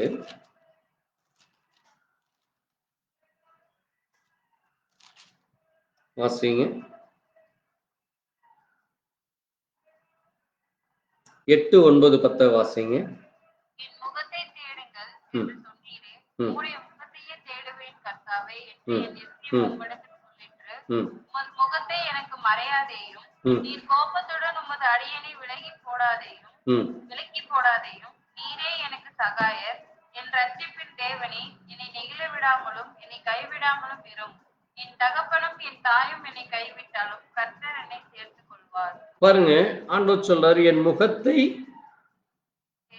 தேடு. அப்ப நீங்க தேவனுடைய முகத்தை தான் தேட வேண்டும், மனுஷன் முகத்தை அல்ல. இன்னைக்கு அநேகர் பாத்தீங்கன்னா மனுஷனை தேடி, ஐயா அவர்கிட்ட போனோம்னா அவர் என்னை பார்த்தாலே எனக்கு உதவி செய்வாரு, எனக்கு என்ன வேணுமோ அவர்கிட்ட போனோம்னா எனக்கு கொடுப்பாருன்னு சொல்லி இன்னைக்கு மனிதனை தேடி ஓடுகிறார்கள். அதனாலதான் நீங்க ஒரு சிலர் உங்களை பார்த்தாலே தலைமறைவாயிருவாங்க, அல்லது உங்களை பார்த்தாலே தலையை திருப்பிக்குவாங்க, அல்லது நீங்க கேட்கிற ஏதோ ஒரு நேரங்கள்ல உதவி செய்வாங்க, மற்ற நேரங்கள்ல உதவி செய்யாம, இல்ல என்னால முடியாது, என்னால ஏதோ இருந்ததை கொடுத்தா இனிமேல் என்னை தொந்தரவு பண்ணாதீங்கன்னு சொல்லிடுவாங்க. ஆனால் தேவன் அப்படிப்பட்டவர் அல்ல. அதைத்தான் சொல்லுவார் பாருங்க, என் தாயும் தகப்பனும் கைவிட்டாலும். உங்க தாய் உங்களுக்கு உதவி செய்யாமல் போகலாம், உங்கள் தகப்பன் உங்களுக்கு உதவி செய்யாமல் போகலாம், அவர்களுக்கு உங்களை கைவிட்டு விடலாம், ஆனாலும் என்ன செய்வார்? என் தேவன் என்னை பாருங்க. தேவனுக்காக நீங்க உண்மையாக இருக்கிறப்போ, தேவனுக்காய் பிரியமாக இருக்கிறப்போ, அவர் சொன்னபடி நீங்க நடக்கிறப்போ, அதைத்தான் நாங்க சொல்றாரு பாருங்க. சங்கீதம் 26:2 கர்த்தாவே என்னை பரீட்சித்து பார், என்னை சோதித்து பார், என் உள்ளந்திரியங்களையும் என் இருதயத்தையும் புடமிட்டு, உம்முடைய கிருபை என் கண்களுக்கு முன்பாகிறது, உம்முடைய சத்தியத்திலே நடந்து கொள்ளுகிறேன். அப்ப நீங்க தேவன் சொன்ன வார்த்தையின்படி, சத்தியத்தின்படி நீங்க நடக்கிறப்போ தேவன் உங்களை பரீட்சிக்கிறார், தேவன் உங்களை சோதிக்கிறார். எப்படி அவர் உங்களை சோதிக்கிறார் என்றால் பாருங்க, அதைத்தான் சொல்றாரு 4ஆம் வசனத்துல, நான் வீணரோடே உட்கார்றது, வஞ்சகரிடத்தில் நான் சேருவதில், பொல்லாத ஒரு கூட்டத்தை பகைக்கிறேன், துன்மார்க்கரோடே உட்காருவதில்லை. அப்ப இது எல்லாம் தேவனுக்கு பிரியமில்லாத காரியங்கள். அப்ப இப்படிப்பட்ட காரியத்தை தேவன் உங்களிடத்துல சோதிக்கிறார். நீங்க இன்னைக்கு பாத்தீங்கன்னா ஏதாவது தேவை, ஏதாவது வேணும் அப்படின்னா இந்த மாதிரியான ஜனங்களோடு போய் உட்கார்ந்துட்டு அவங்க கிட்ட ஆலோசனை கேட்பான். எனக்கு இந்த உதவி கிடைக்குமா, எனக்கு இந்த காரியம் கிடைக்குமா, எனக்கு இப்படி செய்ய முடியுமா என்று சொல்லி மனிதர்களிடத்துல போறப்ப அவங்க என்ன செய்வாங்க, உங்களை குறிச்சு நயவஞ்சகமா பேசி உங்களை கொண்டு சிக்க வச்சிருவாங்க ஏதோ ஒரு பிரச்சனையில, அல்லது உங்களை கொண்டு போய் ஏதாவது ஒரு உபத்திரவத்துல கொண்டு போய் மாட்ட வச்சிருவான். நீங்க ஒரு 1000 ரூபாய்க்கு ஆசைப்பட்டு போனீங்கன்னா அது உங்களுக்கு 10,000 ரூபாயில பிரச்சனையில போய் முடியற மாதிரி கொண்டு சிக்க வச்சிருவோம். அதனாலதான் பொல்லாதவர்கள், துன்மார்க்கர்கள், வீணர்கள், வஞ்சகர்கள் இன்றைக்கு நம்மை சுற்றி கொண்டு நடந்து கொண்டிருக்கிறார். இப்ப இவர்களுடைய அந்த கண்ணியிலே, இவர்களுடைய அந்த ஆலோசனையிலே, அவர்களுடைய அங்கே உதவிகளை நம்ம நாடும் பொழுது நமக்கு அது என்னவாக முடியும், கடைசியில அது நம்மை அழித்து போடுகிற காரியமா, அது நம்மை தேவனை விட்டு பிரிக்கிற காரியமாக விடும். அதனாலதான் சங்கீதக்காரன் சொன்ன, என்னை பரிசித்து பாரும் ஆண்டவரே, நான் இப்படிப்பட்ட ஜனங்களோடு உட்கார்ந்து இப்படிப்பட்ட காரியத்தை நான் செய்து இப்படிப்பட்ட காரியத்திலே நான் உமக்கு விரோதமாக இருந்தால் அதிலிருந்து என்னை விலக்கி பாதுகாத்து அதிலிருந்து எனக்கு உதவி செய்து என்னை மீட்டருளும்ங்கிறார். நான் அதில் ஏதாவது தள்ளாடி நடக்கிறேனா, இந்த பக்கம் அந்த பக்கம் நான் தள்ளாடி நடக்கிறேனா என்று பாரும் என்று சொல்லி சொல்லுகிறார். ஆமேன். பாருங்க, இப்போ தேவனுடைய பிள்ளைகள் அதைத்தான் சொல்றாரு பாருங்க, உமது முகத்தை எனக்கு மறையாதே, நீர் கோபத்தோடு என்னை பார்க்காது. ஏன்னா நீங்க இங்கேயும் அங்கேயும் உட்கார்ந்துட்டு இருந்தீங்கன்னா தேவன் அறிவார். நீங்க வஞ்சகரோடும் பொல்லாதவர்களோடும் துன்மார்க்கரோடு உட்கார்றப்போ அது தேவனுக்கு கோபத்தை கொண்டு வரும். அவர் தன்னுடைய முகத்தை மறைக்கிறவராக விடுவார். தேவனுடைய முகம் நமக்கு எப்பொழுதும் நம்ம தேடிக்கொண்டே இருக்க வேண்டும். பாருங்க, அதனாலதான் பாருங்க, கர்த்தாவே உமது வழிகளை எனக்கு போதித்து என் எதிராளிகள் நிமித்தம் செவையான பாதையில என்னை நடத்தும். அப்ப தேவன் தன்னுடைய பிள்ளைகளுக்கு அவர் ஆலோசனைகளை கொடுத்து அவர் தேவன் நமக்கு பிரியமானதை செய்கிறார். ஆனாலும் நம்ம என்ன செய்யக்கூடாது, அதை மறந்து போனவர்களாக இருக்கக்கூடாது. அந்த காரியத்தை குறித்து நம்ம ஒவ்வொரு நாளும் தேவனுடைய வார்த்தையை நம்ம நினைவு கூற வேண்டியவர்களாக இருக்கும். இன்னொரு காரியத்தை நீங்க வாசித்தீர்களானால் வாசிங்க, 1 பேதுரு 4ஆம் அதிகாரம்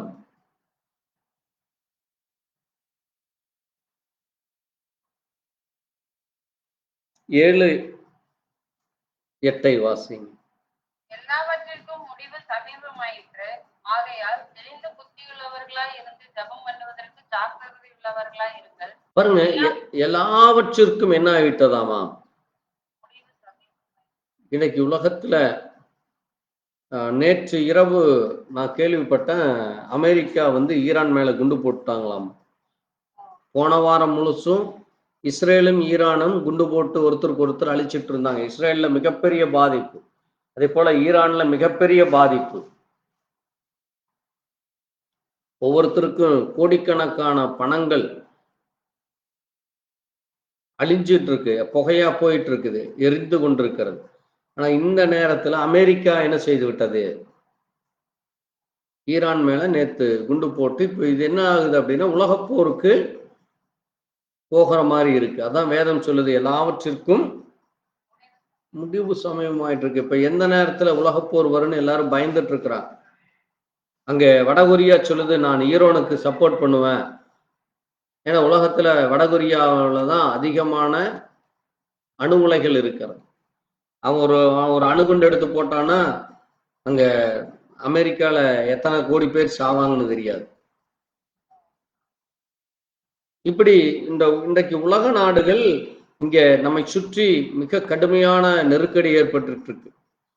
இந்த மாதிரியான காரியங்கள் என்ன ஆகும் அப்படின்னா வேலை வாய்ப்பு இல்லாமல் போகும். அங்க உங்களுக்கு பொருட்கள் ஏற்றுமதி இறக்குமதி செய்ய முடியாது. அப்ப பொருள் ஏற்றுமதி இறக்குமதி செய்யலைன்னா உங்களுக்கு என்ன ஆயிரும், விலைவாசி கூடும். பெட்ரோல் 100 ரூபா வைக்குதுன்னா திடீர்னு 500 ரூபா வித்தா நீங்க என்ன பண்ணுவீங்க? பெட்ரோல், ஏன்னா ஈராக்கில் இருந்து தான் பெட்ரோல் வருது நமக்கு. அப்போ நம்ம 10 இடத்துக்கு போறது ஒரு இடத்துக்கு போறக்கே யோசிப்போம். ஒரு நாளைக்கு 5000 ரூபாய்க்கு பெட்ரோல் போட்டு வண்டி ஓட்டணும்னா ஓட்டுவாங்களா யாராவது? நம்ம இன்னைக்கு 100 ரூபா பெட்ரோல் போட்டு ஓட்டுறக்கே யோசிச்சு கொண்டிருக்கிறோம். இப்படி நம்மை சுற்றி மிக கடுமையான காரியங்கள் நடந்துட்டு இருக்கு. அதனாலதான் ஆண்டவர் சொல்றாரு, இந்த காரியத்திற்காக நீங்க ஜெபம் பண்ணுவதற்கு ஜாக்கிரதையா இருங்க, தெளிந்த புத்தியோடு இருங்க.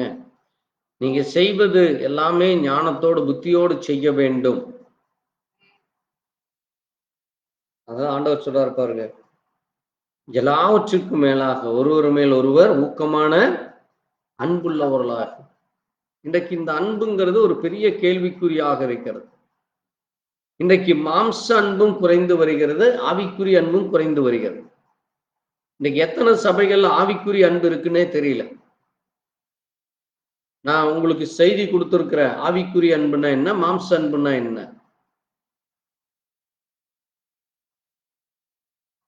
ஏன்னா இந்த ஆவிக்குரிய அன்பு அது என்ன செய்கிறதாமா? அது ஃபீலியோ அன்பு. மாம்ச அன்புங்கிறது ஃபீலியோ அன்பு. தேவனுடைய அன்பு அது அகபோ அன்பு. இந்த அகபோ அன்பு என்ன செய்கிறது? அது தேவனுடைய பிள்ளைகளுக்கு தேவன் கொடுக்கிற பரிசுத்தாவியாக இருக்கிறது. அப்போ ஒரு மனிதனுக்குள்ளாய் பரிசுத்தாவி இருக்கிறப்போ அவன் அந்த தேவ அன்பிலே நிறைந்து தேவனுடைய பிள்ளைகள் மேல் அங்கு அவர்களை குறித்து அக்கறை கொண்டு அவர்களிடத்தில் விசாரிக்கிறவராக, அவர்களுடைய தேவைகளுக்காக ஜெபிக்கிறவர்களுக்காக, அவர்களுடைய நல்ல காரியங்களுக்கெல்லாம் கூட நிற்பான்.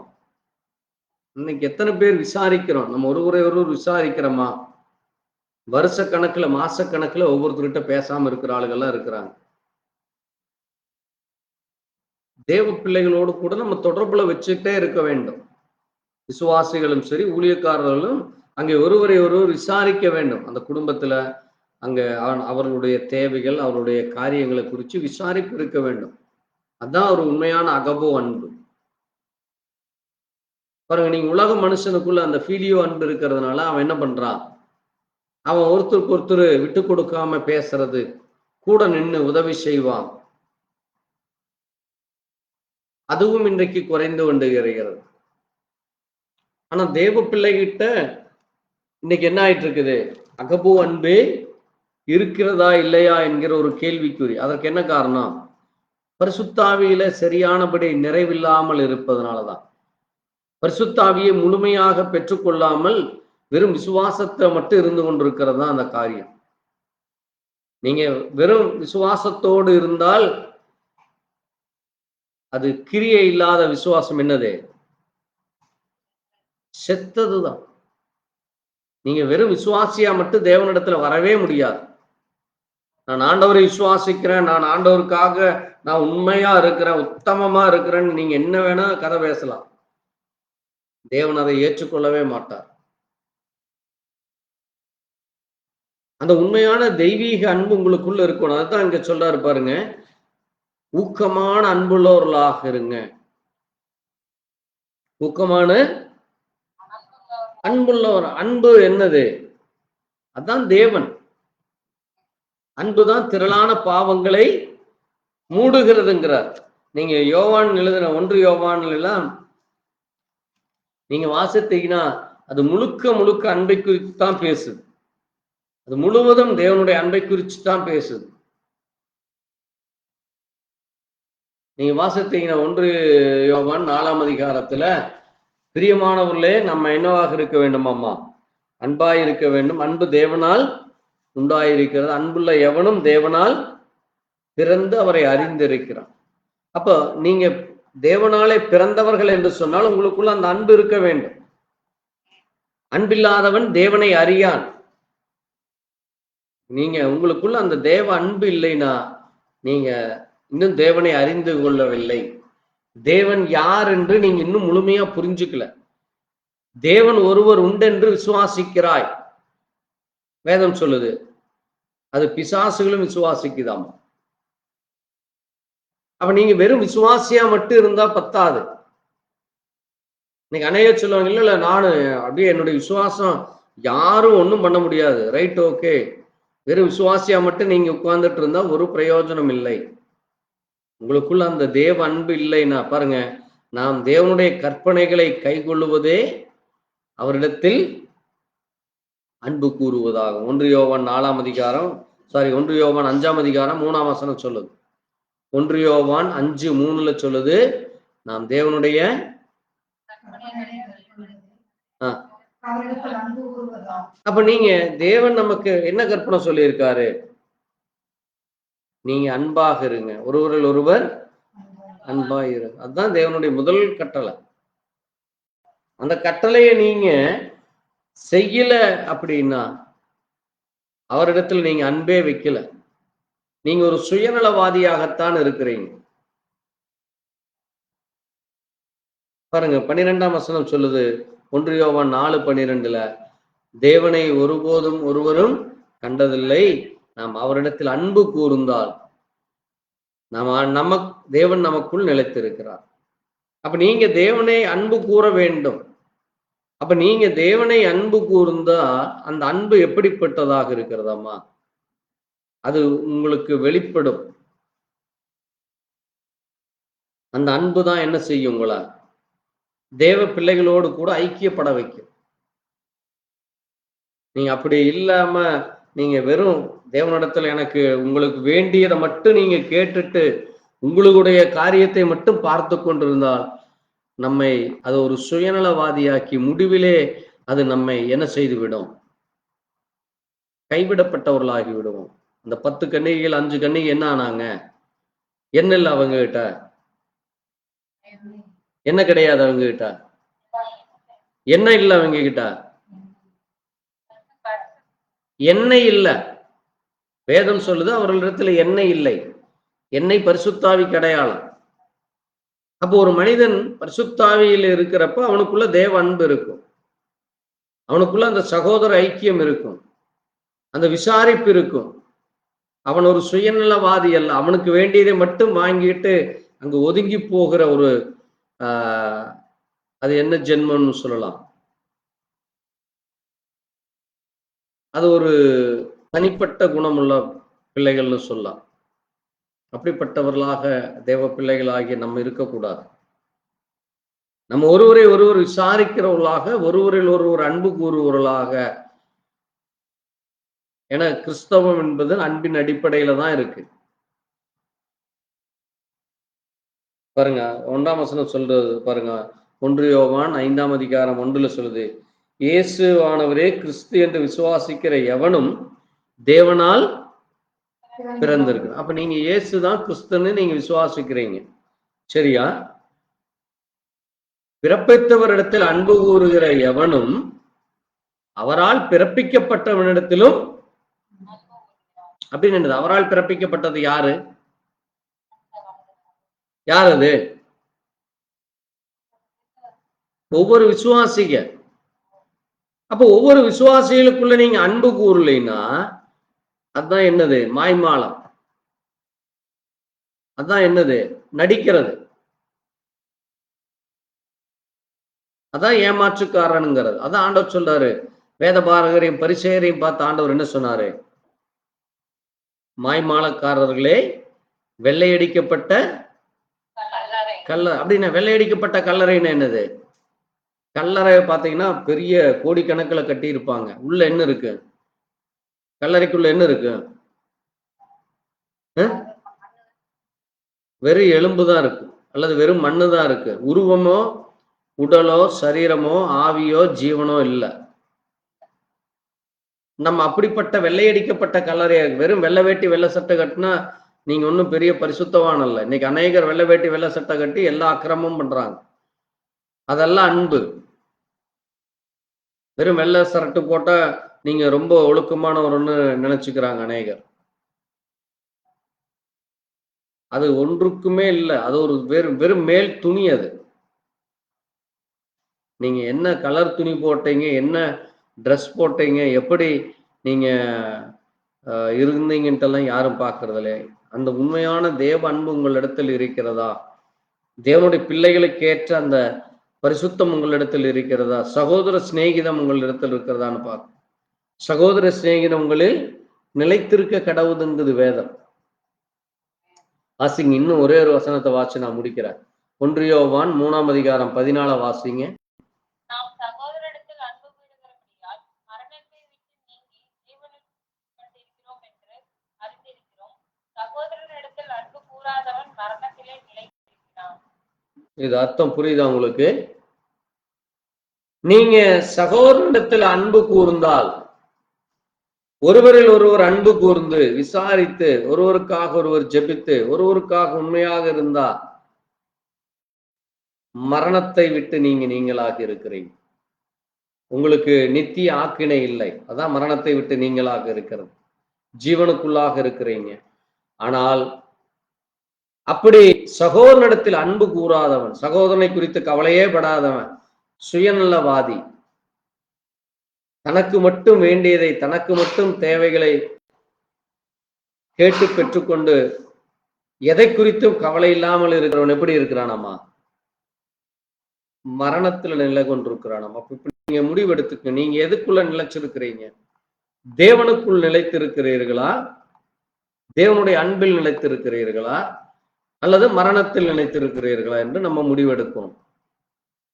நம்ம ஒவ்வொருவரும் அதை நினைக்க வேண்டும். ஏன்னா இன்னைக்கு அந்த அன்பு இல்லை என்றால் நீங்க கைவிடப்பட்டவர்களாக, நீங்க உபத்திரவத்திற்குள்ளாக போய் மிக கடுமையான விளைவுகள் ஏற்படும். இன்னைக்கு நீங்க இஸ்ரேலுக்குள்ள போய் பாருங்க. இன்னைக்கு ஜனங்கள் கதறி அழுது கொண்டிருக்கிறாங்க. ஒருவேளை உணவு கூட இல்லாம அழுது கொண்டிருக்கிறாங்க இஸ்ரேலுக்குள்ள, ஈரானுக்குள்ள. இன்னும் நீங்க அநேக நாடுகள் இன்னைக்கு போராட்டம் நடக்கிற, போர் நடந்து கொண்டிருக்கிற தேசங்களுக்குள்ள எல்லாம் போய் பாருங்க. தேவன் நம்ம இன்னைக்கு கிருபையாய் எல்லாவற்றையும் தந்துட்டு இருக்கிறார். ஒரு பெரிய லக்ஸரி லைஃப் வாழ்ந்துட்டு இருக்கிறோம். ஆனாலும் நம்ம என்ன செய்கிறோம்? ஒன்றை பற்றி கவலைப்படாம ஒரு அருமையான சுயநலவாதியாக நம்ம வாழ்ந்து கொண்டிருக்கிறோம். அப்படிப்பட்ட அது தேவன் அருவருக்கிறதாக இருக்கிறது. அது மரணத்திற்குள்ளாக நீங்க உங்களை நீங்களே நின்றுட்டு இருக்கிறீங்க. அதை விட்டு வெளியில வர்றதுக்கு தான் தேவன் உங்களை கூப்பிடுறாரு. இல்ல நான் அப்படியே இருப்பேன்னா அது உங்க விருப்பம். உங்களை நீங்களே அழிச்சுக்கிறதுக்கு நீங்களே முடிவெடுத்துட்டீங்கன்னு அர்த்தம். ஏன்னா ஒரு சிலர் பார்த்தீங்கன்னா என்ன சொன்னாலும் இந்த காதுல வாங்கி இந்த காதில் விட்டுட்டு அடுத்த வேலையை பார்த்துட்டே இருப்பாங்க. அவனுக்கு என்ன இருக்காது? யாரை பற்றி அக்கறை இருக்காது, யாரை குறித்தும் கவலை இருக்காது. அவன் தான் செய்வது, பேசுவது, நடப்பது எல்லாம் 100க்கு 100 சரி என்று இருப்பான். அப்படிப்பட்ட ஒரு கடின மனதுள்ளவனாக தேவ பிள்ளைகள் இருந்தால் நம்மை நாமே அழித்துக் கொள்ளாதபடி நம்ம எச்சரிக்கையா இருக்க வேண்டும். அதைத்தான் நீங்க வாசிக்கிறப்போ பேதுருவும் அதைத்தான் எச்சரிக்கிறார். வாசிங்க 1 பேதுரு, வாசிங்க 1 பேதுரு 4ஆம் அதிகாரம் 11 வாசிங்க. ஒருவன் போதித்தால் தேவனுடைய வாக்கியங்களின்படி போதிக்க கடவன். பாருங்க, ஒருவன் போதித்தால் தேவனுடைய வாக்கியங்களின்படி போதிக்க கடவன். அப்ப நம்ம வேதத்தின்படிதான் நம்ம இப்ப போதிக்கிறோம். ஆனால் அதை நம்ம கடைபிடிக்கிறோமா, அதன்படி நம்ம நடக்கிறோமா என்று நம்ம பார்க்க வேண்டும். அப்ப அதை நம்ம கடைபிடித்து அதன்படி நடக்கிறப்போ நமக்கு தேவன் கிருபை கொடுக்கிறார். நமக்கு தேவன் என்ன கொடுக்கிறாரு? கிருபையும் இரக்கத்தையும் சமாதானத்தையும் கொடுக்கிறார். அப்போ நம்ம வேதத்தின்படிதான் நம்ம எல்லா காரியத்தையும் கேட்டு பெற்றுக்கொள்கிறோம். ஆகவே தேவ பிள்ளைகளாகிய நாம் இந்த ஒரு நாள் வாழ்வுக்காக அல்லது இந்த உலக இன்பங்களுக்காக நம்ம கரைகளும் லட்சையோடும் நம்ம விபச்சார மயக்கத்திலும் பாவ மயக்கத்திலும் பொருளாசை உள்ளவர்களாக நம்மை நாமே அழித்துக் கொள்ளாதபடி நம்ம எச்சரிக்கையாக இருக்க வேண்டும் என்று வேதம் நமக்கு எச்சரிக்கிறது. தேவனுடைய பிள்ளைகள் தேவ அன்பிலே வளர வேண்டும். அது மட்டுமல்ல, தேவன் நமக்கு கேட்டதை எல்லாம் கொடுக்கிறாரு. ஆனால் நம்ம தேவன் என்ன சொன்னாரோ அவருடைய கட்டளைகளின் கற்பனைகளின்படி நம்ம நடக்காவிட்டால் அது நம்மை மரணத்திற்குள்ளாக விட்டு அது விலகாதபடி நம்ம மரணத்திலேயே நிலைத்திருக்கிறவர்களாக இருக்கும். அது நம்மை எச்சரிக்கிறதாக இருக்கிறது. அதெல்லாம் சொல்ல வர பாருங்க. 2 பேதுரு 3:14 சொன்னார், பிரியமானவர்களே, நீங்கள் கரையற்றவர்களும் பிழையில்லாதவர்களுமாய் சமாதானத்தோடு அவர் சந்நிதியிலே காணப்படும்படி ஜாக்கிரதையாயிருங்கள். நீங்க கரையற்றவர்களாக இருக்கக்கூடாது, சுயநலவாதியாக இருக்கக்கூடாது, பிழையோடு இருக்கக்கூடாது, சமாதானம் இல்லாமல் இருக்கக்கூடாது. நீங்க சமாதானத்தோடு, தேவ அன்போடு, தேவ கிருபையோடு, தேவ தயவோடு இருக்க வேண்டும் தான் தேவன் விரும்புகிறார். அப்ப தேவன் அப்படிப்பட்ட தேவன் நமக்கு எல்லாவற்றையும் நமக்கு கொடுத்திருக்கிறார். அதனாலதான் நாம் என்ன செய்ய வேண்டும்? இயேசு கிறிஸ்துவனுடைய கிருபையிலும் அவரை அறிகிற அறிவிலும் நம்ம வளர வேண்டும். அதற்கு தேவன் நமக்கு கிருபை செய்கிறார். நாம் ஜெபிக்கலாம். எங்களை நேசிக்கிறங்கள் நல்ல ஆண்டவரே, வானத்தையும் பூமி படைத்த சர்வ வல்லமையுள்ள தேவனை, இந்த அருமையான நாளுக்காக இந்த வேலைக்காய் நன்றி செலுத்துகிறோம். வாசித்து தியானித்த உடைய சத்திய வார்த்தையின் மூலமாய் கர்த்தர் எங்களோடு கூட பேசிக் கொண்டிருப்பதற்காய் நன்றி சொல்லுங்கள். உடைய கிருபை இரக்கம் தயவுக்காய் நன்றி சொல்லுங்கள். உம்முடைய சமாதானத்தை எங்களுக்கு கொடுத்ததற்காய் நன்றி. நாங்கள் என்ன உடுப்போம், என்ன குடிப்போம் என்று கவலைப்படாதபடி, நாங்கள் எதை நாங்கள் சாப்பிடுவோம் என்று எங்கள் வயிற்றுக்காக நாங்கள் கவலைப்படாதபடி, தகப்பனே, இவை எல்லாவற்றையும் நீ தருகிறீரப்பா. ஆனாலும் நீ சொன்னீரப்பா, உம்முடைய கட்டளைகளின்படி கற்பனைகளின்படி நாங்கள் நடக்க வேண்டும் என்று. சகோதர அன்பிலே நாங்கள் நிலைத்திருக்க வேண்டும், ஒருவரை ஒருவர் விசாரிக்க வேண்டும், ஒருவருக்காய் ஒருவர் ஜெபிக்க வேண்டும். நாங்கள் ஒருவருக்காக ஒருவர், தேசத்திற்காக, ஜனங்களுக்காக, அழிந்து கொண்டிருக்கிற ஆத்மாக்களுக்காக ஜெபிக்க வேண்டும் என்று சொன்னீரப்பா. இது இன்றைக்கு ஜெபமானது ஒரு பெரிய கேள்விக்குறியாக மாறிக்கொண்டு வருகிறதப்பா. நாங்கள் ஜெபிக்கிறோம் என்று நாங்கள் ஒரு சுயநலவாதியை போல எங்களுக்காக, எங்கள் குடும்பத்துக்காக மட்டும் ஜெபித்துக் கொண்டிருக்காதபடி, எல்லா ஜனங்களுக்காக சபையோடு சேர்ந்து ஜெபிக்க, சபையின் பிள்ளைகளோடு சேர்ந்து ஜெபிக்க அந்த உணர்வை எங்களுக்கு தார். அப்படிப்பட்ட சிந்தையை தார். பிசாசானவன் எப்படியாக அந்த ஐக்கியத்தை உடைத்தெறிய வேண்டுமோ, எப்படியாக ஒருவரை ஒருவர் பேசக்கூடாதபடி அவன் தந்திரமாக செயல்பட்டு அவன் ஒவ்வொரு குடும்பத்தையும் இன்றைக்கு பிரித்து கொண்டிருக்கிறானப்பா. ஒருவரோடு ஒருவர் பேசாதபடி, ஒருவரோடு ஒருவர் எந்த காரியத்தை குறித்து ஜெபிக்கிறதற்காக, ஏனென்றால் ஒரு குடும்பமாய் சகோதரர்களாய் ஜெபித்தால் அங்கே ஜெயம் கிடைக்கும், அவர்களுக்கு நன்மை வரும் என்று அவன் அறிந்து அதை தடை செய்யவே அவன் அப்படிப்பட்ட தந்திரசாலியாக இருக்கிறானப்பா. அவன் மரணத்தை கொண்டு வந்தவனாக இருக்கிறானப்பா. அவன் தேவ பிள்ளைகள் மரணத்தில் அழிந்து அவனோடு கூட அழிந்து போக வேண்டும் என்று அவன் ஒரு தந்திரசாலியாக இருக்கிறானப்பா. நாங்கள் அப்படிப்பட்ட அந்த தந்திரசாலியோடு நாங்கள் அழிந்து போகாதபடி, நாங்கள் உண்மையான தேவ அன்போடு, சகோதர அன்போடு, சகோதர சிநேகத்தோடு வாழ எங்களுக்கு கிருபையை தார், தேவ இரக்கத்தை தாரும், தேவ தயவை தார். தொடர்ந்து உடைய கரமங்களை வழிநடத்த வேண்டுமா இயேசு கிறிஸ்துவினுடைய பரிசுத்த நாமத்திலே. ஆம். என் ஆத்மாவே கர்த்தரை ஸ்தோத்திரி, முழு உள்ளமே பரிசுத்த நாமத்தை கர்த்தரை ஸ்தோத்திரி. கர்த்தர் செய்த சகல உபகாரங்களும் அல்லேலூயா. நம் ஆண்டவராகிய இயேசு கிறிஸ்துவினுடைய கிருபையும் தேவனுடைய அன்பு பரிசுத்த இன்னும் இன்னும் சதா காலங்கள் நம் அனைவரோடு கொடுப்பதா. ஆமென். அல்லேலூயா. துதி கன மகிமையுமா ஓ எல்லாமுமே, ஓ எல்லாமுமே, துதி கன மகிமையுமா ஓ நீரே ராஜாவே. அல்லேலூயா. ஸ்தோத்ரம் ஸ்தோத்ரம் ஸ்தோத்ரம் மிக ஸ்தோத்ரம் ஸ்தோத்ரம் ஸ்தோத்ரம் நீரே ராஜாவே.